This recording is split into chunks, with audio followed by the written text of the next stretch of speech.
बोरा। अगला श्री डूंगराम गेदर। प्रश्न संख्या 331। माननीय मंत्री जी। सर जवाब आ गया है। जवाब आ गया है। मुझे पूरक प्रश्न पूछना है। पूछिए। पूरक प्रश्न ये है कि आपने जवाब में मुझे ये कहा है कि विधानसभा क्षेत्र सूरतगढ़ में जनवरी 2023 से दिसंबर 2024 तक 2 साल की अवधि में विभाग द्वारा जल जीवन मिशन के अंतर्गत किसी भी कार्य की स्वीकृति जारी नहीं की गई।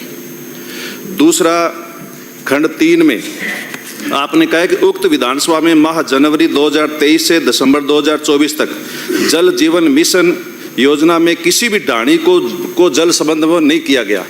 तो 2 सालों के अंदर सूरतगढ़ विधानसभा के अंदर कोई भी स्वीकृति जारी क्यों नहीं की गई और किसी भी ढाणी को जल संबंध क्यों नहीं किया गया, जबकि सूरतगढ़ विधानसभा क्षेत्र के अंदर 30% आबादी है वो ढाणियों के अंदर बसती है। तो सूरतगढ़ के साथ ऐसा भेदभाव क्यों हुआ है?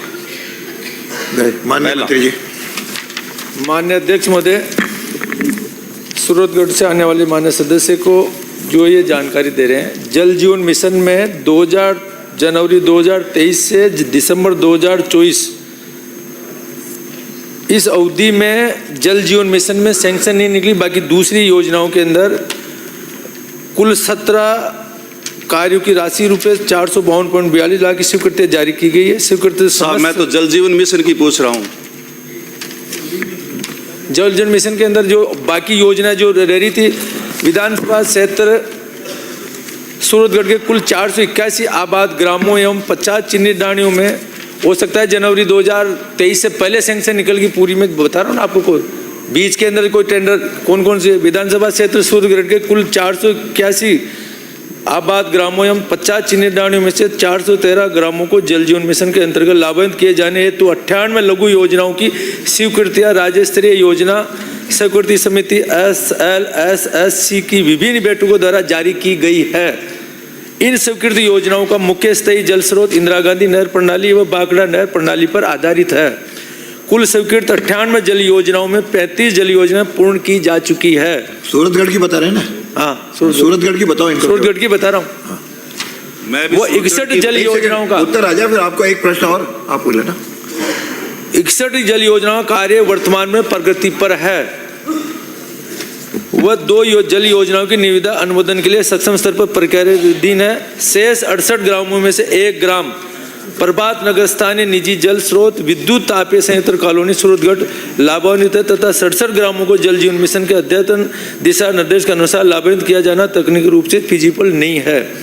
इसी प्रकार विधानसभा क्षेत्र सूरतगढ़ की 50 चिन्हित ढाणियों में से 25 ढाणियां ग्राम की मूल आबादी के समीप होने के कारण विभिन्न विभागीय जल योजनाओं के अंतर्गत घर घर जल संबंधों द्वारा लाभान्वित है। शेष 25 ढाणियों की आबादी बिखरी एकल घर खेतों में बसे होने के कारण इनको जल जीवन मिशन के अद्यतन दिशा निर्देश के अनुसार लाभान्वित किया जाना तकनीकी रूप से फिजिबल नहीं है। माननीय सदस्य। सर वैसे तो ये उत्तर जो मुझे दिया गया है लिखित में वही बात दोबारा पढ़ा गया है। मेरा जो आपने ही जवाब दिया है उसी का सवाल मैंने पूछा और उसका जवाब नहीं आया। दूसरा प्रश्न ये है कि आपने लिख करके दिया कि ढाणी की आबादी बिखरी एकल घर खेतों में बसे होने के कारण विभागीय पेयजल योजना से लाभान्वित किया जाना तकनीकी रूप से फिजिबल नहीं है। तो मैं ये कह रहा हूं कि ढाणियों में जल संबंध करने के क्या मापदंड हैं और क्या इससे पहले जो कनेक्शन किए हैं वो सब इन मापदंडों पर खरा उतरते हैं और जो ढाणियां बाकी हैं वो इन मापदंडों पर खरा नहीं उतर रही है और नहीं उतर रही है तो फिर 30% आबादी को आप कैसे है वो पेयजल से यानी जल संबंध करेंगे? धन्यवाद। माननीय मंत्री जी। माननीय अध्यक्ष महोदय, 15 अगस्त 2019 को जब देश के यशस्वी प्रधानमंत्री मोदी जी ने हर घर में पानी पहुंचाने का जल जीवन मिशन जब चालू किया तब उसमें गाइडलाइन बनी थी कि कोई भी 20 घर एक जगह हो या 100 की आबादी हो तो वहाँ तक पहुँचाएंगे। बाकी अगर अलग अलग खेतों के अंदर दूरी के अंदर है तो उसके अंदर योजना के अंदर जोड़ने का कोई प्रावधान नहीं है। फिर भी जहाँ कहीं पे ऐसा हो तो लोकल हैंडपम्प है, ट्यूबवेल है, जहाँ जहाँ कहीं आवश्यकता तो लोकल सोर्स से ही उनके अंदर व्यक्तिगत रूप से उन पर पिलाने का प्रावधान है।